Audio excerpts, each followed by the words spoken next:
মই ভাবোঁ যে কাজিৰঙা যি 5 ষ্টাৰ হোটেল বনাবলৈ লৈছে এই বিষয়টোৰ ওপৰত এটা কাজিৰঙাবাসী ৰাইজৰ মাজত এটা পাব্লিক হিয়াৰিং হ'ব লাগে, 1 নম্বৰ কথা। আৰু 2 নম্বৰ কথাটো হ'ল যে যিবিলাক মানুহে তাতে মাটি দখল কৰি আছিলে, চৰকাৰী মাটি বুলি কৈছে, কিন্তু মানুহেতো যুগ যুগ ধৰি বসবাস কৰি আছে, খাই আছিলে, খেতি কৰি আছিলে, সেই মাটিবিলাকৰ এটা ক্ষতিপূৰণ দিয়াৰ ব্যৱস্থা কৰিব লাগে। এই 2টা কথা মই এই মুহূৰ্তত অসম চৰকাৰক ক'ব খোজোঁ। মানুহৰ মাজত এটা পাব্লিক হিয়াৰিং যে আচলতে তাতে এখন হোটেল লাগে নে নালাগে, সেইটোৰ ওপৰত এটা পাব্লিক হিয়াৰিং কাজিৰঙাতে কহৰাতে হ'ব লাগে।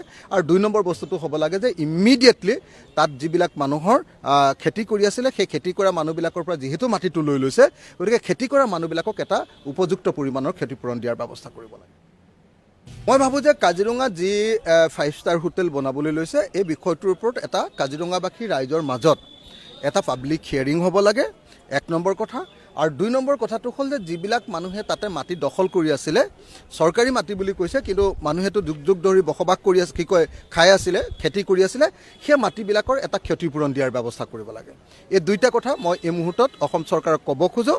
মানুহৰ মাজত এটা পাব্লিক হিয়াৰিং যে আচলতে তাতে এখন হোটেল লাগে নে নালাগে, সেইটোৰ ওপৰত এটা পাব্লিক হিয়াৰিং কাজিৰঙাতে কহৰাতে হ'ব লাগে।